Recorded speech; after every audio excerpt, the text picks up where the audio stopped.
사무엘상 19장 하도록 하겠습니다. 사무엘상 18장 앞장에서 사울은 다윗을 4번 죽이려고 해요. 그런데 사무엘상 19장에 오니까 8번 죽이려고 합니다. 4번이 8번으로 늘어나요. 자, 4번 죽이려고 했는데 4번 피했어. 그게 다 의미가 있다고 했잖아요. 4번 죽이려고 했다. 그러니까 2번은 궁궐에서 쉽게 얘기해서 우리는 예수님을 믿는다고 하면서 한 면에서 너무 악령이 들어와가지고 악령이 나를 사로잡혀서 절망과 환난 가운데 있으면은 우리 마음이 깔아지면서 내가 예수를 믿은 게 잘한 건가? 라는 근본적인 회의까지 갖게 되는 거죠. 하지만 다윗이 죽지 않고 피하였다라는 이야기는 우리는 그래도 기어코 신앙을 이어내고 신앙을 이어냈어요. 이어내서 이런 정도로만 있으면 안 돼요. 우리 안에 예수 그리스도가 우리 마음을 위로해 주는 정도로만 있어서는 안 되잖아요. 그래서 그리스도가 반드시 피하셨다. 그 그리스도는 다윗의 그리스도는 사명의 그리스도요, 사역의 그리스도요. 사명과 사역은 새 예루살렘을 짓는 그리스도요, 왕국을 짓잖아요. 우리를 통해서 하나님이 하실 일들이 어마어마하잖아. 그 그리스도가 우리를 통해 표현돼야 되는데 우리는 요나단의 그리스도까지만 누리면 안 된다 이 말. 그나마 요나단도 사울의 아들이기 때문에 사울, 그리스도를 미워하는 면이 있으면서 우리에게 나온 모든 것이 다 주님께 다 안 좋은 것은 아니고 주님께서 우리가 주를 위하여 애쓰고 힘쓴 요나단과 같은 마음이 있다는 것은 주님이 언제나 알고 계신다는 거죠. 하지만 주님은 우리에게서 어쨌든 사울에 속한 부분들을 다 끝내기를 원하는데 성경을 보니까 사무엘상 18장에 4번이나 죽으려고 하는데 피하잖아요. 메랍을 준다고 했다가 전쟁 보냈는데 거기서 다 승리해. 그거 메랍을 안 줘. 보내버려. 하지만 메랍조차도 그리스도를 위하여 쓰임받잖아요. 그의 자녀들 5이 다 주님의 십자가를 나타내는 제물로 써주고, 그러니까 첫 번째는 십자가로 가는 거예요. 두 번째는 그리스도와 함께 영원히 함께 사는 신랑과 신부의 삶으로 가는 거고, 그 미갈은 이제 혼인을 하게 되죠. 그런데 미갈을 줄 때도 포피 200을 가지고 오라고 했으니까 4번이나 죽이려고 했었잖아요. 그런데 오늘 19장에 오면은 8번이나 죽이려고 하는 게 나옵니다. 8번. 맨 처음에는 요나단한테 직접적으로 얘기해요. 요나단을 불러가지고 요나단아, 사울을 요나단과 함께 우리가 19장 제일 처음에 바로 등장하는 두 사람의 대화를 볼 수 있는데 거기에서 직접적으로 다윗에 대한 살해 명령을 내립니다. 우리는 요나단에게 명령을 내리는 걸 보면서 심지어 우리 안에 있는 예수 그리스도가 사랑의 그리스도인데 이 사랑만 계속 누리고 사는 그런 면으로 우리 안에서 주님 안에서 그리스도가 더 발전되지 않게 만드는 요소들을 우린 거기서 발견하는 거죠. 아, 그러면 안 되겠구나. 내가 주의 사랑을 알고 주께서 나를 정말로 내 생명이 되신 것을 내가 깨달았는데 주님께서 나를 이제 더 이끌어내실 것을 우리는 아는 거죠. 저는 예수 그리스도를 생명으로 12년 전에 맨 처음 체험했을 때 나는 그리스도가 너무 좋고 감사했어요. 그래서 그분을 사랑하고 좋아했어요. 근데 그 안에 계속 있기를 원했어요. 그런데 주님은 나를 점점 끌어내시는 거예요. 그분이 원하는 것은 나는 온 세상에 이렇게 수많은 사람들이 그리스도의 생명을 들을 줄을 요만큼도 꿈에도 단 1초도 1분도 생각하지 못했어요. 그러나 이 생명은 전파되는 생명이요, 흘러가는 생명이요, 수많은 이들의 생명이더라고요. 외국인들에게까지 매주 예수 그리스도의 생명의 메시지가 라이브로 그냥 전파되게끔 하시는 거잖아요, 주님이. 아, 주님께서는 그분의 일을 위하여 나를 만세전에 선택하신 거예요. 그러니까 룻기에서 제가 말씀드린 것처럼 룻한 개인이 불쌍해서 하나님의 행복을 주기 위해서 룻기가 쓰여진 게 아니다. 사사기에서 나오는 온갖 재앙과 모든 문제들에 대한 총체적인 대답으로 룻을 선택하시고 룻에게서 누가 나오고 보아스와 혼인시키심으로 오벳, 이세, 다윗을 나오고 다윗을 통해서 사사기의 모든 이스라엘의 실패를 극복시키고 하나님의 왕국으로 전진시키기 위한 것이죠.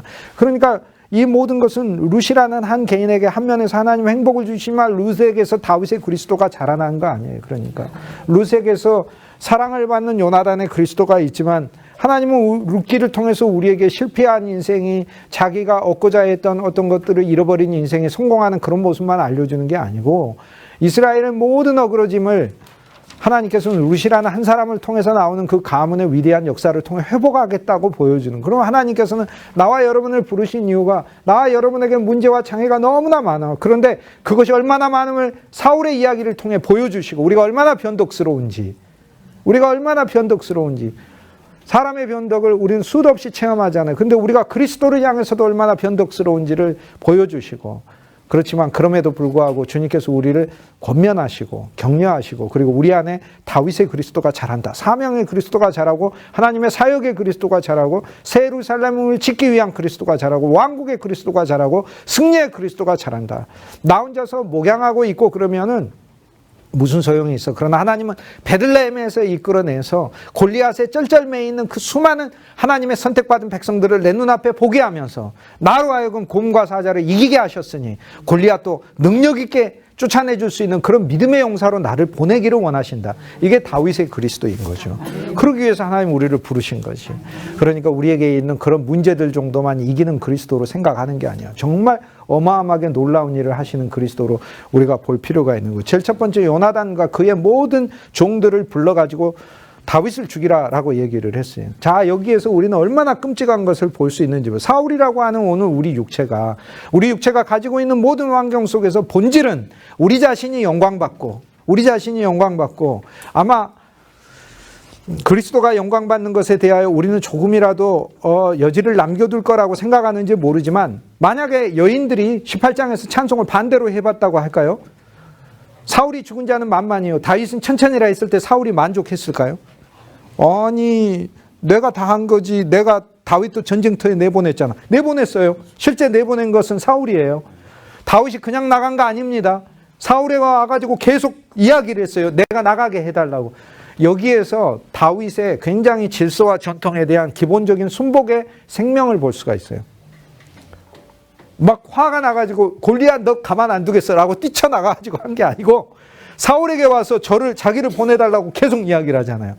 그래서 제가 사무엘상 17장에서 다윗과 골리앗의 이야기에서 가장 기억해야 될 말씀 중에 하나로 사울이 다윗에게 그래 가라 라고 하는 허락이라고 그랬잖아요. 우리 육체가 할 수 있는 가장 아름다운 말, 주님에게 주여 맞습니다. 그렇게 하십시오. 그렇게 하십시오. 나는 고집부리겠지만 주님은 주의 일을 하십시오. 주가 반드시 이기십시오라는 그 말이 내가 할 수 있는 말이라고 그랬잖아요. 그러니까 만약에 여인들이 다윗은 천천히요 사울은 만만이다라고 만약 그렇게 찬양을 했다면 그러면 사울은 기뻐했을까? 아닐 텐데 저는 아닐 거라고 생각해요.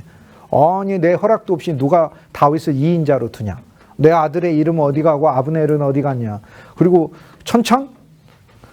아예 조금이라도 영광받는 것을 보지 못하려고 하는 거겠죠. 하지만 오늘 우리들에게 그리스도가 아닌 우리의 어떤 것이 조금이라도 영광받는 것이 나타나게 하기 위해서 주님께서 우리에게서 사울을 처리하시는 것이 아니고요.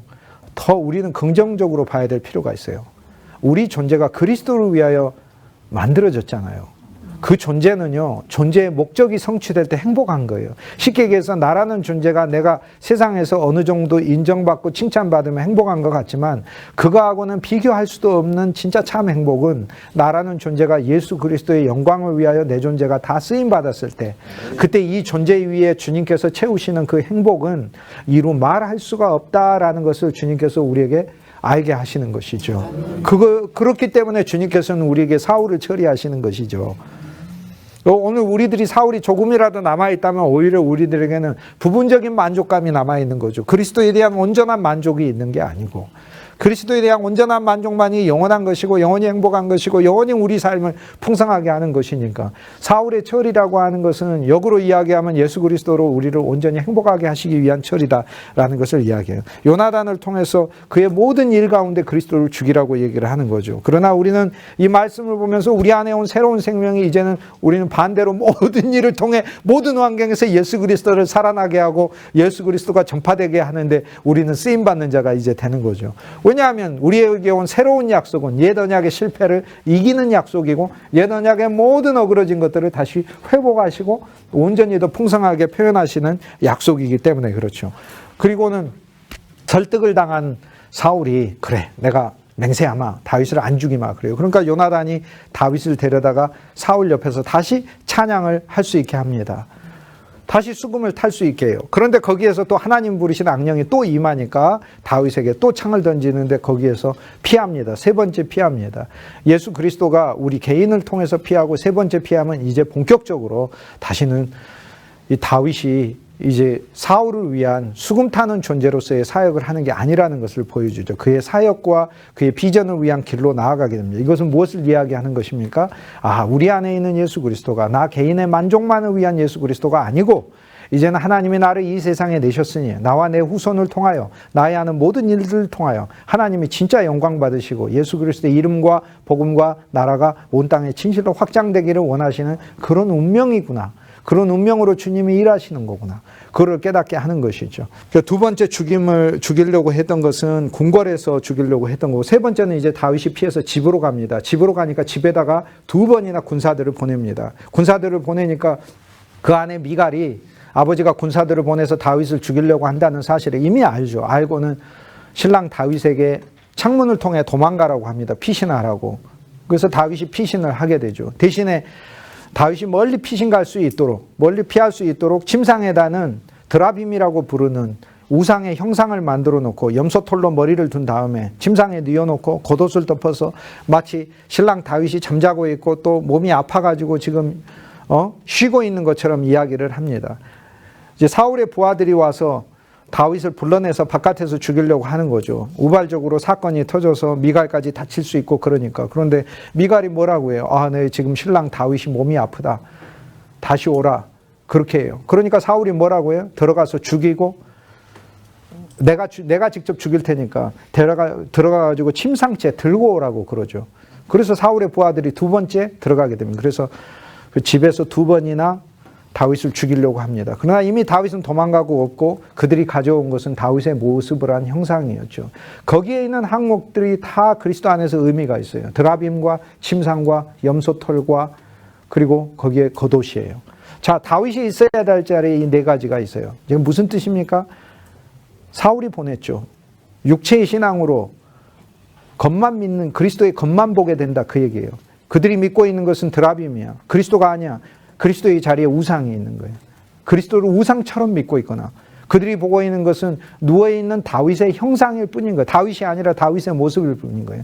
오늘날 믿고 있는 것은 지금은 부활하셨느니라 우리 안에 살아계시고 내주하시고 역사하시고 우리 삶을 이끄시는 예수 그리스도를 믿는 게 아니고 우리가 육체의 신앙 아래 우리 자신을 근거로 우리 힘으로 우리 지혜로 우리 머리로 우리 꾀로 우리 능력으로 우리 계획으로 타고난 천성으로 사역하는 그 환경 속에 살다가 보면 우리의 신앙이라는 것은 진짜 참 다윗을 두고 사는 신앙이 아니라 다윗이 아파서 병들어 있는 우리에게 있는 그리스도는 병들어서 누워있는 그리스도로 설득되고 있다 이 말이에요. 설교되고 있다 그 말이에요. 수많은 설교와 신학에서 예수 그리스도는 병들어 있는 그리스도로 예수 그리스도는 아픈 그리스도 예수 그리스도는 연약한 그리스도로 힘이 없는 그리스도로 그렇게 이해되고 나머지는 내가 다 노력해야 되는 것으로 그렇게 이해되고 있단 말이에요. 그 항목들이 바로 그것을 가리키는 이야기인 것이죠. 그건 이제 조금 이따 더 자세히 살피고 그 다음에 이제 4번에 걸쳐서 죽이려고 하는 게 또 나옵니다. 다윗이 라마 나요시라는 곳으로 갑니다. 예루살렘이 있으면 예루살렘에서 바로 위가 기브아가 사울의 고향이고 태어난 곳이고 거기 궁궐이 있는 곳이고 거기에서 조금 더 올라가면 라마가 나오죠. 라마는 사무엘이 태어난 곳이고 사무엘이 그곳에서 많은 선지자들을 두고 가르치는 곳이죠. 다 가까워요. 예루살렘 바로 위가 기브아고 기브아 바로 위가 라마고 그래요. 다 거리가 그냥 4-5km 이내 전부 다 서로 간의 거리가 가까워요. 그런데 기왕에 다윗이 도망가려면 멀리 도망가야 되는데 라마로 갔다. 라마에서 어디로 가서 라마 나요스로 갔어. 나요시라는 말은 거주하다는 말이고 거주하다라는 말도 있는데 이거는 목초지에도 쓰이는 단어예요. 그러니까 푸른 초장도 나요시라고 불러요. 그러니까 라마가 높은 곳인데 높은 곳에서 초장이 있으면 그곳이 바로 나요시 되겠죠. 그런데 초장에서는 뭐를 하는 것이요? 여호와는 나의 목자시니 내게 부족함이 없으리로다. 그가 나를 푸른 초장에 누이시며 나요시거든요. 그런데 나를 푸른 초장이니까 우리가 그리스도를 먹고 마시는 목양받는 곳이다 이 말이에요. 그러니까 라마에서 나요스, 라마는 높은 곳이고 비전을 보고 하나님을 향해 뜻을 가진 곳인데 기왕의 라마의 신앙을 갖고 있지만 나요스로 갔다고 하니까 함께 그리스도와 함께 거주하며 그리스도의 생명의 사역자들이 함께 그리스도의 꿈을 가지고 있고 그리고 바로 그곳에서 그리스도의 목초지로서 그리스도를 먹고 마시며 상호 목양을 하는 장소가 라마나요시잖아요. 그러면 성경에 나오는 라마나요스의 우주적인 오늘날의 현대적인 그 장소는 어디가 되겠어요? 세상에 수많은 환난과 근심으로 있을 때 피신처가 여기가 바로 라마나요시다. 그리스도라는 사무엘이 있기 때문에 그렇다는 거죠. 오늘 우리들의 심령 안에, 우리들의 말씀 안에, 우리들의 얘기 안에 그리스도가 있기 때문에 그렇다는 거예요. 다 한 사람 한 사람이 그리스도로 피신하기 위해서 여기서 보내는 것이지, 그리스도께서 라마나요스는 피신하라고 보낸 것이고, 그 피신처만이 아니에요. 이곳에서부터 새롭게 회복되고 하나님의 영으로 다윗도 충만해요. 그리고 이 하나님의 영은 대적도 이길 수 있다는 것을 보여줘요. 그래서 이제는 내가 무서워하고 두려워하던 것에서 이제는 새롭게 하나님의 영으로 회복되고 하나님의 영이 하시는 일의 역사를 보고, 그리고 다윗은 다윗의 길을 앞으로 가게 됩니다. 이래서 이 19장에서는 그리스도를 8번이나 죽이려고 하죠. 사울이 처음 3번이나 걸쳐서 자신의 종들을 보내요. 종들을 보내는데 헬라어로는 앙겔로스란 단어고 히브리어는 말락이란 단어예요. 천사, 사자란 단어와 같은 단어예요. 근데 이걸 이게 어디에 쓰냐면 복음의 사자들한테 또는 율법의 전파자들한테 쓰이는 단어예요. 이런 단어가.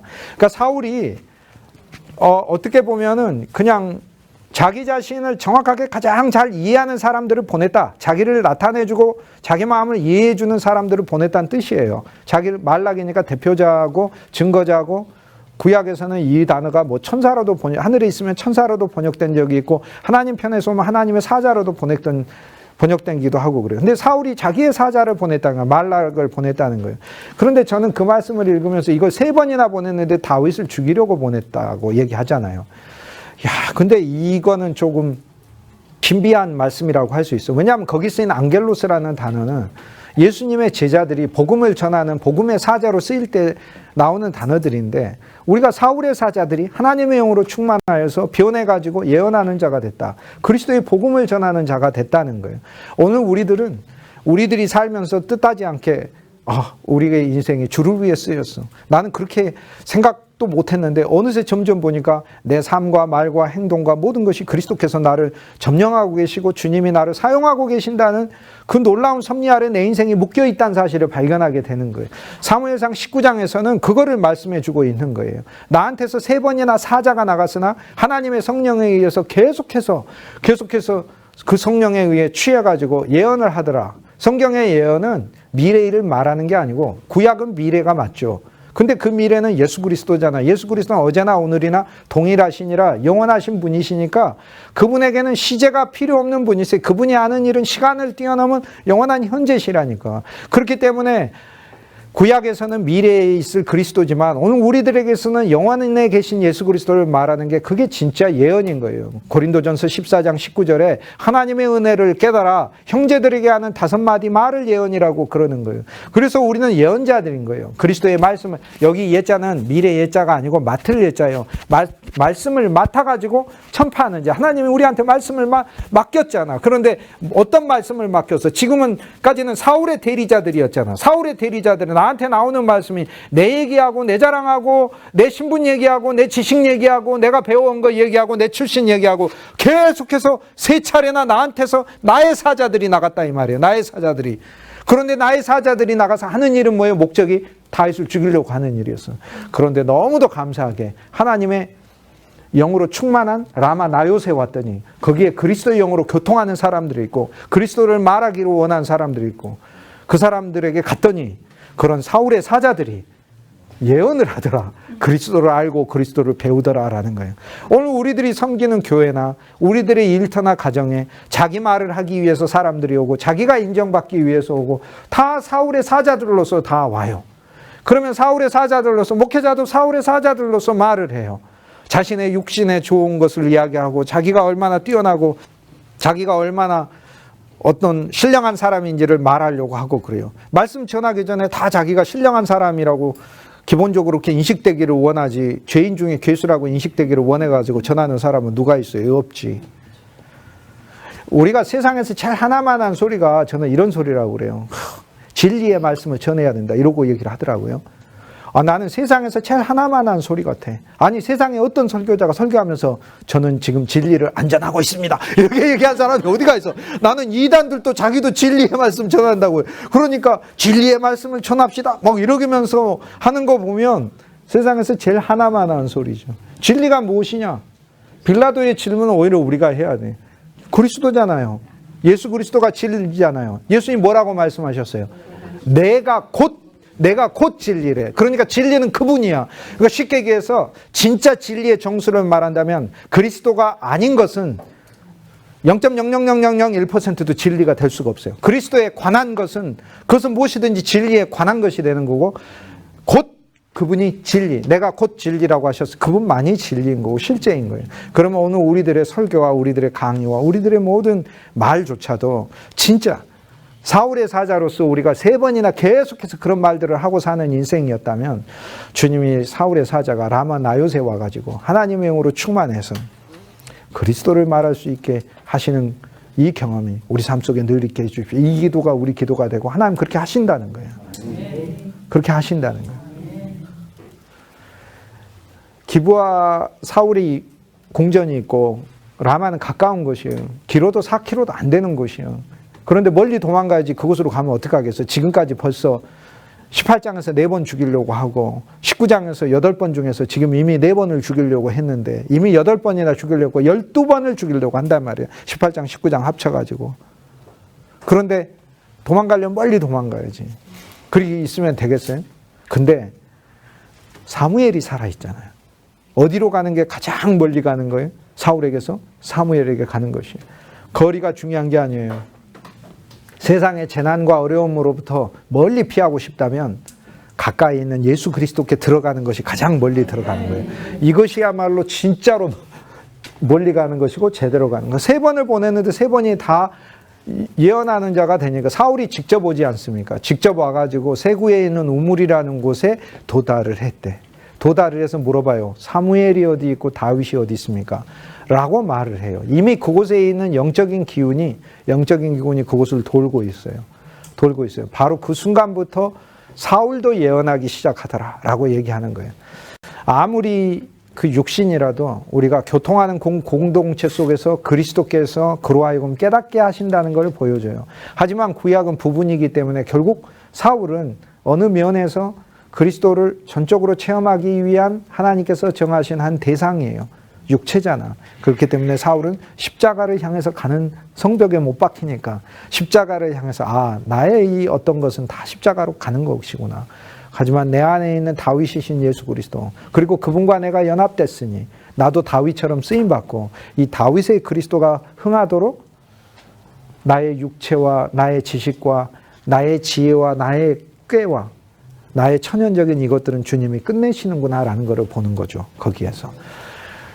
하지만 이 모든 것은 그리스도의 영으로 충만함을 체험하는 것이죠. 근데 사울이 빨가벗고 거기서 체험을 해요. 가는 동안에 이미 체험을 했고 사무엘을 만나가지고는 발가벗게 돼요. 세구에 있는 우물이라는, 세구는 분별이란 뜻이에요. 그 우물이 있는 우물의 이름이, 우물의 그 지역이 바로 세구니까 세구의 우물이래요. 분별의 우물이래요. 분별의 우물에 가면 사울조차도 하나님의 영으로, 사울의 사자들조차도 하나님의 영으로 경험될 그런 사건이 일어나는 거죠. 분별해야 돼요. 그리스도의 말씀을 진짜 분별해야 돼요. 또 그리스도냐 아니냐를 분별해야 돼요. 우리 속에서 그리스도를 분별해서 보는 것이, 그것이 바로 주님이 원하는 거예요. 분별의 우물이에요. 그분 세구의 우물이라는 것 자체가 예수 그리스도. 예수 그리스도는 우리로 하여금 분별시켜주는 분이에요. 우리 삶에 그림자들이 있는데 그림자지라고 우리 주님께서는 우리에게 분별하게 하셔요. 그분만이 실제구나. 우리 삶에 보이는 것은 잠깐이라고 있으니 야, 보이는 걸로 너무 상처받지 마라 라고 얘기하시는 거예요. 주님 분별하신 거예요. 주님이 우리가 분별하는 자로 오셨으니 야, 지금은 환난 같지만 이 모든 것이 내가 너를 훈련시키는 연단의 과정이야. 그 다음에 너는 정금같이 나올 거야. 그러니 전혀 염려하지 마라 하는 분별의 우물로 오는 거예요. 가가지고 사울은 뭐 하게 돼요? 겉옷을 다 벗고 빨가벗고. 하나님이 어떻게 하셨어? 우리 육체가 가지고 있는 어떠한 권위도 하나님 앞에서 아무 쓸모없다는 것을 보여주는 그 단계까지 주님이 가신, 자기 왕권도 다 벗어놓고. 그게 존재라는 거예요. 맨 마지막 질문이 그거 아니에요. 사울이 선지자냐라는 거죠. 원문을 그대로 하자면 사울도 선지자 중에 있느냐라는 거예요. 사울도 선지자 중에 있느냐. 이 질문은 우리한테 주님이 물으시는 질문이에요. 이 질문은 답이 없어요. 이미 전에 있었어. 사울도 선지자냐. 이것은 속담이 되었다라고 하는 것은 우리들이 하나님의 기름 부음을 받아 속담, 즉 사울 같은 자도 하나님의 선지자가 될 수 있다는 훈련의 과정을 말씀하는 건데, 오늘 19장에서 사울도 저들 중에 선지자냐라는 말이 있다고 하나님 말씀이 나오는 것은 이건 주님이 우리한테 물어보는 거예요. 너 선지자냐라고 물어보는 거예요. 너 선지자냐? 너 예언자냐? 그럼 우리가 어쨌든 우린 설교하지 않습니까? 우린 전도하지 않습니까? 우리는 우리 자녀들에게라도 권면하지 않습니까? 그럼 우린 선지자라고 대답해야 되잖아요. 그런데 주님이 여기 사울도 선지자냐라고 얘기를 했으니 자기의 왕국과 자기의 목적과 자기 육신으로 일하는 자가 선지자냐라고 물어보고 있는 거예요. 근데 여기서 주님은 열어놨어요, 질문을. 선지자가 아니다라고 한 게 아니고 선지자냐라고 물어봤어요. 선지자일까요? 누워서 예언을 했는데 예언을 했으면 선지자지. 하지만 예언을 하는 사람과 선지자는 다른 거죠. 밥을 해주는 사람과 어머니가 다르듯이. 식당을 운영하는 요리사하고 그냥 내가 라면 끓여 먹는 거하고 다르듯이. 주님은 여기서 뭐라고 말씀하면 사울도 선지자 중에 있느냐라고 얘기해요. 사울은 예언을 했지만 선지자 중에 있느냐. 선지자들과 함께 하느냐. 선지자들의 사명을 가지고 있느냐. 그 질문을 오늘 우리들한테 하고 계시는 질문인 거예요. 오늘 우리 사울에게 주님께서 너 그리스도의 종이냐? 너 그리스도를 증거하는 자냐라고 물어보는 거예요. 너 선지자 중에 있느냐라는 거예요. 지난 2000년 동안 예수 그리스도를 이야기했던 수많은 선지자들이 있어요. 근데 주님이 오늘 우리 보고 물어보고 있다니까요. 너 그들 중에 있느냐라고 물어보고 있어요. 거기서 우리는 이렇게 대답할 수 있어요. 주여, 전에는 내가 그들 중에 있었던 것 같지는 않습니다. 그들 중에 있지 않았고 사울이 보냈던 그들의 선지자, 자기 자신을 말하는 그런 선지자 중에 있었던 것 같습니다. 그런데 주님께서 나로 예언하게 하셨으니 나도 이들 선지자 중에 있게 해주시고 이들 선지자로 주님께서 사용하실 줄 믿습니다. 이게 우리가 주님께서 물으신 말씀에 대답할 수 있는 거예요. 신약은 대답을 하니까 네가 나를 사랑하느냐 그러니까 주께서 아신다고 이야기를 했잖아요. 자, 이 8번의 미움 가운데 이제 다음 주에도 더 이어서 더 전진해서 이야기를 하겠지만 제일 첫 번째 요나단이 아버지 사울에게 설득을 하잖아요. 그 설득을 할 때 아버지 사울이 얼마나 놀라운 일을 했는데 이러십니까? 라고 이야기를 하죠. 사울은 육체의 신앙을 이야기하는 육체는 로마서 8장을 보면 육체의 신앙 특징 6가지가 육체를 따르는 자는 육체를 행해. 그러니까 우리가 우리 자신이 예수 그리스도를 더 알아가는 신앙이 되지 않으면요 결국에 우리가 하는 모든 일들은 다 나의 만족을 위해서 하는 일, 육체를 따르는 일이 된다니까. 나의 인정을 받기 위한 일이 되고 인정 안 해주면 화가 나는 것이고 왜 나를 무시해 이렇게 나를 뭘로 보고 이 골리앗의 언어까지 나중에 나오게 된다. 나를 합당하게 대접하지 못하네 이런 말까지 나오게 된다니까요. 그러면은 거기서 더 발전하면 안 해 뭐 나한테 대우를 제대로 해줬어 뭐 해줬어 이렇게까지 된다니까. 그게 육체를 따르는 자는 육체의 일을 생각하게 된대요. 육체의 생각은 사망이래요. 그럼 나도 사망이고 내가 하는 사역도 사망이래요. 로마서 8장 7절에 육체의 생각은 하나님과 대적이 된대. 이러면 하나님의 원수가 되게 된대요. 거기서 발전해서 육체는 하나님의 친구나 도구가 되는 게 아니라 그러면 육체는 언제나 하나님의 대적이냐? 그렇지는 않나요?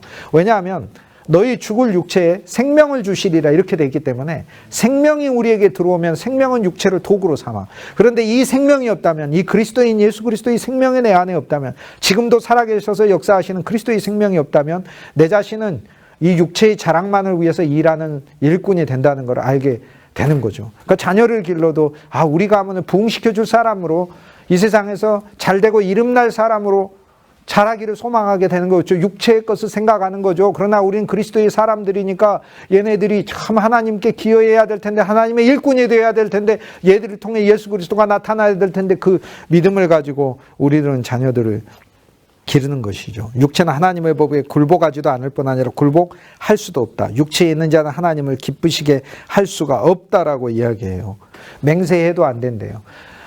사무엘상 19장에서는요. 그리스도가 곳곳에서 핍박받고 죽임을 당하려고 하는 것을 보여주는데 다 피해서 나오는 것을 알려줘요. 그런데 이건 너무 감사한 거예요. 사무엘상 19장에서는 그리스도가 4군데서 핍박받는데 제일 첫 번째 들판에서 숨어 있으라. 그리고 요나단이 아버지에게 이야기해요. 들판에서 우리가 일하는 곳에서 우리가 사역하는 곳에서 그곳에서 그리스도는 죽임당하려고 하는 위기에서 죽임당하지 않고 다윗이라고 하는 예수 그리스도의 새 생명을 쫓는 자들의 들판에서는 그리스도는 살아나신다는 거예요. 그 다음 사역을 위해서 가신다는 거예요. 그 다음은 궁에서 사울이 죽이려고 해요. 궁에서 사울이 내가 내 인생의 왕권을 가지고 내가 모든 일에 있어서 내가 주인 되니까, 죽이는 건 미워하는 것까지 포함하는 거라니까, 예수 그리스도를 미워하는 것까지.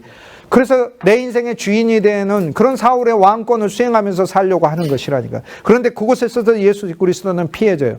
들에서도, 궁에서도, 세 번째는 집에서도, 그리고 네 번째는 배우는 라마나옅, 이스라엘의 학원에서도잖아요. 제일 첫 번째 들판에서도 우리가 사역하고 우리가 추수하고 우리가 푸른 초장에서 목양하고 하는 그곳에서 그리스도가 죽임당하는 곳에서 그리스도는 살아나셨다. 핍박받는다라는 걸 보여주고 살아나셨다라는 걸 보여줘요. 오늘 우리가 일하는 들판에서 얼마나 그리스도가 핍박받으시는지, 오늘날의 교회에서 그리스도는 얼마나 핍박받으시는지, 누구의 영광을 위해 우리는 목사의 일을 수행하고 장로의 일을 수행하고 권사와 집사의 일을 수행하고 누구의 일을 위하여, 누구의 이름을 위하여 우리는 신학을 공부하고 있는지, 그걸 이야기해 주는 우리의 들판에서. 그러나 그리스도는 살아나시니라. 그리스도는 곳곳에서 미움받으면서 그러나 살아나시니라를 보여주는 게 말씀이에요. 저는 이걸 보면서 들판에서 그리스도는 어떻게 하고 있어요? 요나단이 다윗에게 뭐라고, 사랑의 그리스도가, 소망의 그리스도, 비전의 그리스도, 사역의 그리스도, 새 예루살렘의 완성을 위한 그리스도에게 뭐라고 얘기하고 있어요? 들판에 조용히 숨어 있으라, 은밀히 있으라. 그리스도는 비밀이라는 것 아니에요? 들판에서 그리스도를 죽이려고 하는 자들, 그리스도는 비밀인 거예요. 절대 예수 그리스도가 비밀이란 사실조차도 모르고, 그 비밀이 일생 알아가야 될 비밀이라는 것도 모르고, 비밀이란 단어 자체가 인간이 알지 못하게 돼 있다는 비밀이 아니라 하나님이 열어두신 비밀스러운 것이라는 그 의미를 담고 있다는 비밀도 모르는 거예요. 그 들판에서 그리스도는 들판에 숨어 있다 그러잖아요. 요나단이 다윗 보고 들판에 숨어 있으라라고 얘기를 하잖아요. 숨어 있으라. 궁궐에서는 내가 내 인생의 왕권을 가지고, 내 들판은 내가 일하는 곳에서, 궁궐에서는 내 인생 자체에서 내가 그리스도를 죽이려고 하고 미워하고 내 자신이 왕되어서 내 모든 일들을 수행하고 내 인생을 살아보려고 했던 것에서, 그러나 그리스도는 살아나셨느니라. 이게 얼마나 감사한 거예요. 이게 생명의 그리스도가 우리한테 이걸 보여주는 거예요. 네 인생에서, 네 궁궐에서 너 그리스도를 죽이려고 못 죽여. 네 인생의 그리스도는 반드시 살아나셨어. 너를 점령하고 말 거야. 네 나라를 갖고 말 거야.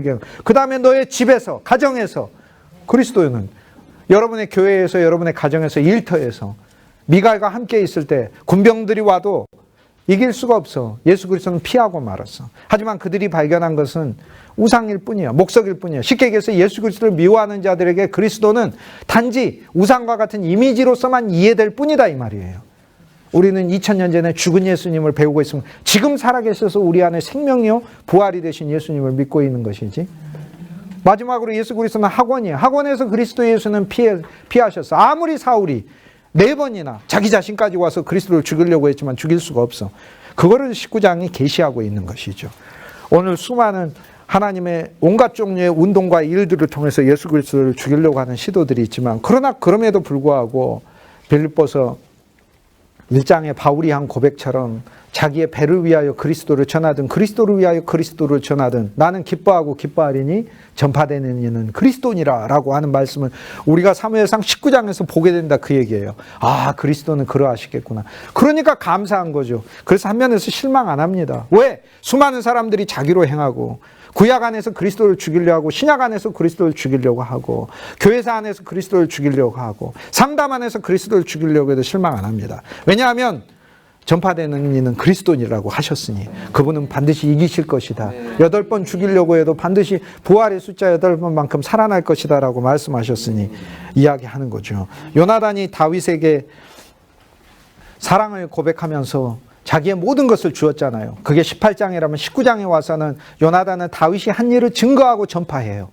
사울에게 이야기하잖아요. 다윗이 한 일을 이야기해요. 그 5가지를 이야기합니다. 우리가 전도 못하는 이유는 뭔지 압니까? 이 5가지에 대한 명백한 인식이 없기 때문에 실은 못해요. 5가지에 대해서 제일 첫 번째 뭐라고 얘기해요? 그가 무슨 죄를 지었습니까? 라고 얘기하잖아요. 아버지 사울에게. 그가 무슨 죄를 지었습니까? 그가 왕을 위해서 한 일은 전부 다 선하고 좋은 일이었습니다. 그는 자기 생명을 아끼지 않았습니다. 4번째, 그가 블레셋 사람을 죽였고 그를 통하여 여호와께서는 이스라엘에게 큰 구원을 주어. 이 5가지를 얘기한다고요. 이게 예수 그리스도가 우리를 위해서 하신 일이에요. 오늘날의 성도가 적어도 이 5가지만이라도 그리스도 안에서 안다면 오늘 우리들의 수많은 만나는 육체들에게 그리스도 예수에 대해서 증거해 주세요. 그가 무슨 죄가 있는? 그는 죄가 없어. 그는 내 죄를 위해, 당신의 죄를 위해, 형제와 자매를 위해, 죄를 위해 죽으신 분이다. 그거를 증거해 줄 수 있는 거. 그는 우리에게 선한 일을 하였습니다. 그는 블레셋을 이겼어요. 그는 골리앗을 물리쳤어요. 여러분 인생의 가장 큰 환난은 극복하게 해주실 분이시다. 우리 주 예수 그리스도로 여기까지만 누린다 하더라도, 우리는 진짜 모든 대적을 이기시는 그리스도로만 누린다 하더라도 이 그리스도를 능력 있게 전파할 수 있는 거죠. 환난을 만난 자를 보아도 우리는 이 그리스도를 말해줘. 이 그리스도가 얼마나 사랑의 그리스도인지 모르니까, 사울 같은 마음을 갖고 있으니까 예수 그리스도에 대한 증거와 고백과 감사와 찬송이 흘러나오지 않는 것 아닙니까? 이게 그는 우리 죄를 지셨고, 다 지셨고, 남김없이 지셨고, 아까 우리가 부른 찬송 중에 그가 남김없이 우리 죄를 지셨다고, 남김없이 고난받았다고, 여러분의 죄의 0.00001%도 남김없이 인생의 총체적인 모든 인생 전체에 대한 죄를 그리스도가 지셨다고 얘기하잖아요. 얼마나 감사해. 이 그리스도를 우리가 생명으로 받았고 소망으로 받았으니 얼마나 감사해. 그리스도가 재물 대심에 대해 이야기하고, 그가 얼마나 선한 일을 했는가, 그가 얼마나 놀라운 이적을 행하셨는가. 우리가 배고팠을 때 우리를 먹이셨고, 실패했을 때 일으키셨고, 직업 없을 때 직업을 주셨고, 앞길이 막혔을 때 앞길을 열어주셨고, 그가 얼마나 놀라운 일을 하시는가, 해오셨는가, 하시는가, 하실 건가, 이거를 얘기해야 되잖아요. 그뿐만 아니라 그는 자기 생명을 아끼지 아니하였다. 옛 생명도 아끼지 않고 하나님께 자기 목숨을 제물로 드렸고, 그 안에 담긴 영원한 생명조차 우리에게 주셨잖아요. 그가 온 것은 양으로 생명을 얻게 하고 풍성히 얻게 하려 함이라. 그 안에 영원한 생명 담아두고 인간 생명만 가진 사람들을 만날 때마다 너는 인간 생명만 있지 나는 영원한 생명이 있어라고 자랑하고 다니신 것이 아니라, 자기 안에 있는 영원한 생명을 우리 안에 주시되 풍성히 주시기 위해서 오셨다고 얘기하잖아요. 요나단이 사울에게 이야기하는 다윗에 대한 5가지 좋은 점은 우리가 그리스도에 대해서 말해야 되는 진짜 5가지 좋은 점이다, 그 말이에요. 그분은 우리에게 영원한 생명을 주셨다고 하는 것이, 그는 블레셋과 골리앗을 이겼다. 그는 우리의 대적들을 이기셨다. 우리 인생의 환난을 다 이기게 해놓으셨다라고 이야기하고, 5번째, 그가 얼마나 큰 구원을 주셨냐라고 얘기해요. 이스라엘에게 큰 구원. 즉 오늘 우리는 하나님의 자녀가 되고 하나님의 백성이 되었고 큰 구원을 주셔. 작은 구원이 아니야. 영원히 우리 인생을 구출하셔. 저주에서 구출하셔, 실패에서 구출하셔, 사망에서 구출하셔, 흑암에서 구출하셔, 의미 없게 끝나는 무익한 인생에서도 우리를 구출하셨으니 얼마나 놀라운 구원을 주셨는가라는 거예요. 근데 여기까지가 다윗이 한 일이잖아요. 근데 앞으로 다윗이 할 일은 어마어마하잖아요. 그렇지 않습니까? 앞으로 다윗이 할 일은 더 어마어마하잖아요. 오늘 우리가 그리스도 예수에 대한 인식이 얼마나 더 깊어져야 되는가를 오늘 말씀 우리한테 알려주고 있는 것이죠. 정작 다윗 왕국의 위대함은 아직 등장조차 하지도 않았다 이 말이에요. 그러므로 오늘 우리들은 다윗 왕국의 위대함, 예수 그리스도의 그 이름의 능력과 그 위대함과 그 비밀 속에 들어있는 모든 풍성을 더 누리면 누릴수록 우리는 요나단이 사울에게 다윗에 대하여 증거하는 것처럼 우리는 능력 있게 증거해 줄 수가 있어요.